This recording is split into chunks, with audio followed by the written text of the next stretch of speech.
அன்பார்ந்த ஞானவழி YouTube channel நேயர்கள் அனைவருக்கும் வணக்கம். இந்த பதிவில் குரோதி வருஷம் ஒரு 4 ராசி என்பதற்கு 2ஆம் தர யோகம் கிடைக்கப் போகிறது.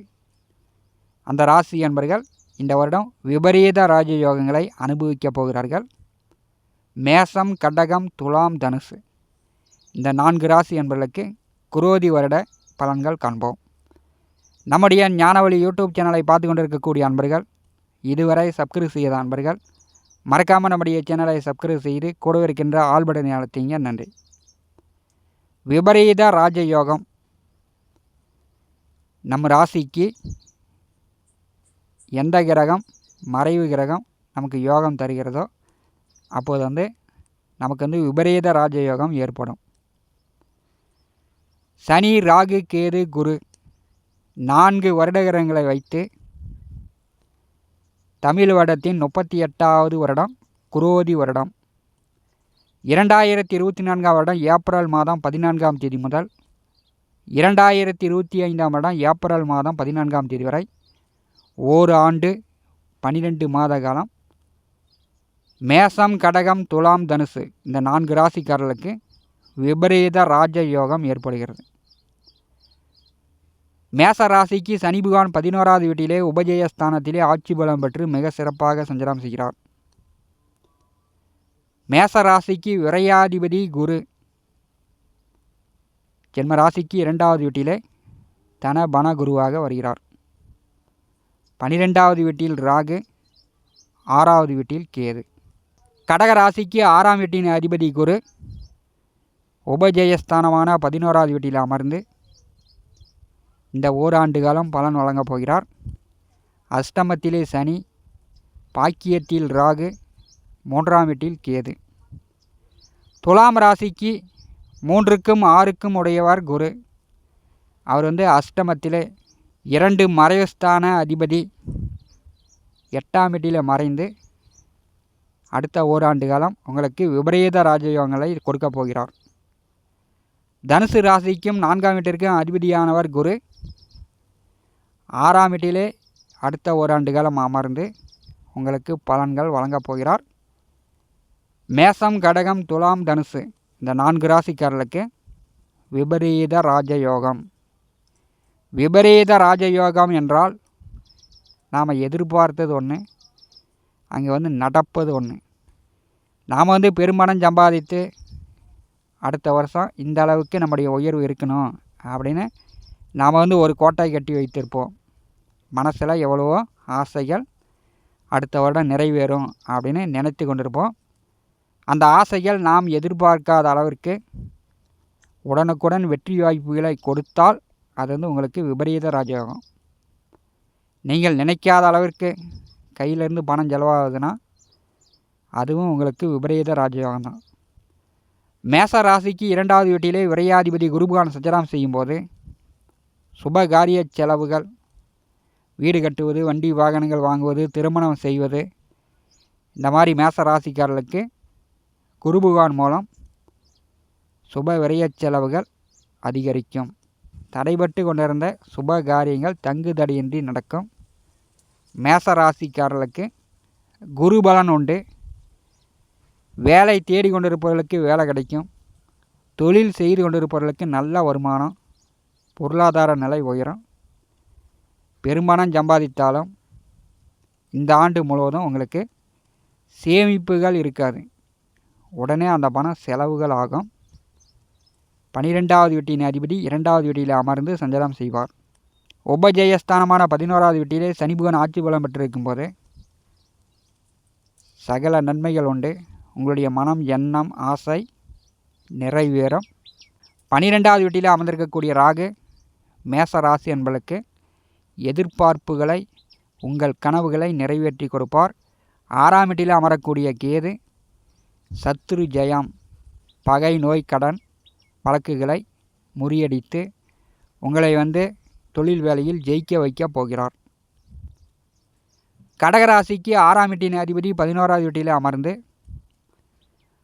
உங்கள் எண்ணங்களும் ஆசைகளும் நிறைவேற்றி கொடுக்க போகிறார்.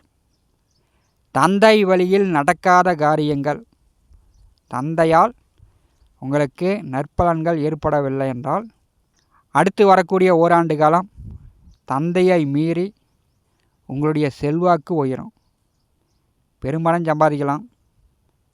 அஷ்டமச்சனியின் அவஸ்தைகள் குறையும்.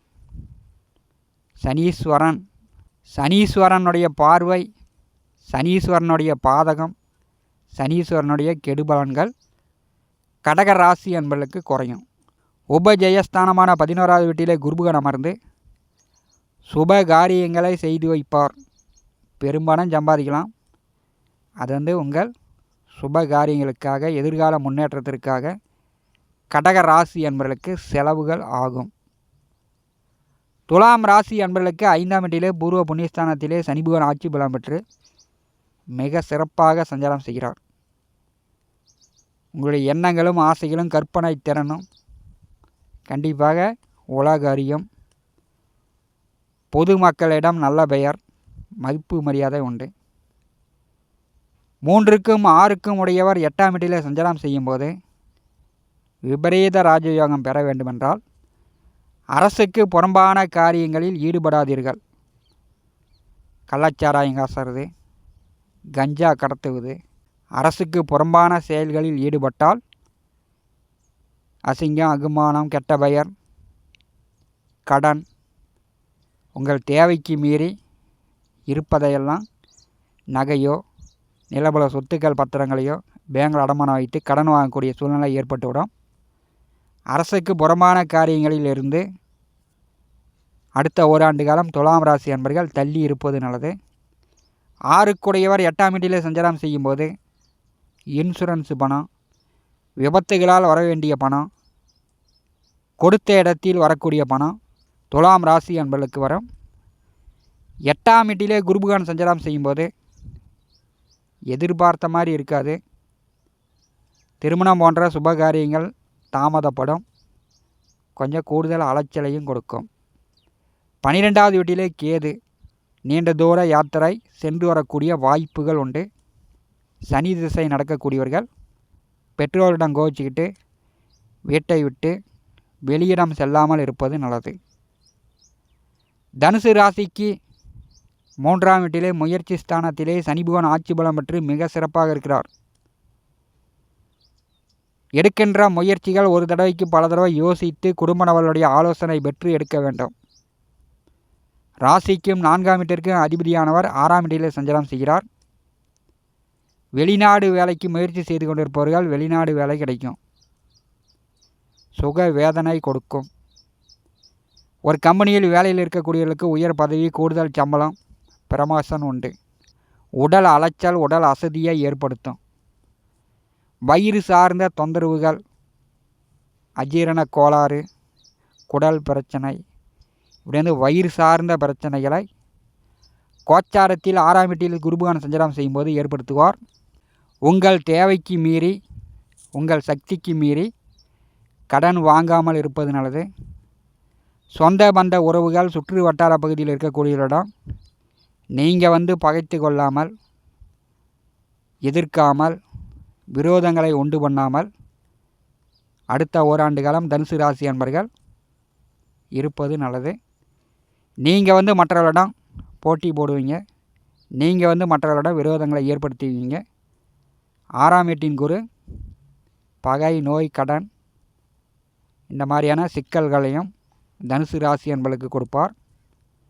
4ஆம் வீட்டின் அதிபதி 6ஆம் வீட்டிலே சஞ்சாரம் செய்யும்போது அதிக கஷ்டம், அதிக உழைப்பால் பெரும்பணம் சம்பாதிக்கக்கூடிய வாய்ப்புகளும் தனுசு ராசி அன்பர்களுக்கு உண்டு. 4ஆம் வீட்டிலே ராகு பகவான் சஞ்சாரம் செய்கிறார்.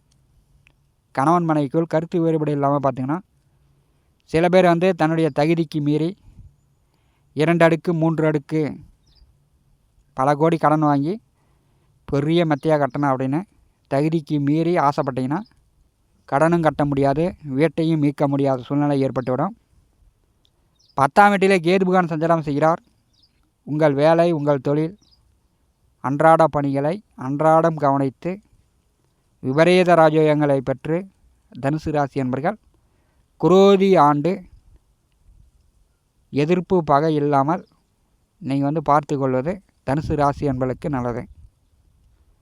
மேசம், கடகம், துலாம், தனுசு இந்த 4 ராசிக்காரர்களுக்கு கோச்சாரத்தில் வருட கிரகங்களான சனி, ராகு, குரு, கேது இந்த 4 கிரகங்களை வைத்து பார்க்கும்போது 2வது ரேங்க் உங்களுக்கு முதல் ரேங்கிலிருந்து 2வது ரேங்க்கு வருகிறீர்கள். மேசம், கடகராசி என்பவர்களுக்கு குரு பலன் உண்டு. குரு பலன் வந்தாலும் உங்களுக்கு விரயத்திற்கும் 6க்கும் உடையவராக குருபகான் வந்து விடுகிறார்.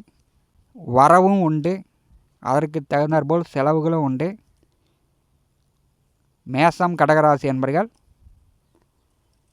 திருமணம் போன்ற சுபகாரியங்கள் உங்களுடைய மன எண்ணங்களும் ஆசைகளும் நிறைவேற்றி கொள்ளக்கூடிய வருடமாக குரோதி ஆண்டு கோச்சார கிரக நிலைகள் காட்டுகிறது. உங்களுடைய சுய ஜாதகத்தில் நல்ல திசா புத்திகள் நடக்கும்போது எதிர்பார்த்ததை விட உங்களுடைய கனவுகள் நிறைவேற்றி கொள்ளலாம். அதற்குண்டான வாய்ப்புகள் உண்டு. இந்த காணொலியை பற்றி உங்களுடைய மனநா கருத்துக்களை நம்முடைய கமெண்ட் பாக்ஸில் பதிவு செய்யுங்கள். நம்முடைய ஞானவழி யூடியூப் சேனலை பார்த்து கொண்டு இருக்கக்கூடிய அன்பர்கள், இதுவரை சப்ஸ்கிரைப் செய்யாத அன்பர்கள் மறக்காமல் நம்முடைய சேனலை சப்ஸ்கிரைப் செய்து கொடுவிருக்கின்ற ஆல் பட்டனை அழுத்திங்க. தினந்தோறும் நம்முடைய சேனலில் ஜோதிட பலன்கள் பதிவிடப்படும். உடனுக்குடன் பார்த்து பயன்பெறுங்கள். நன்றி, வணக்கம்.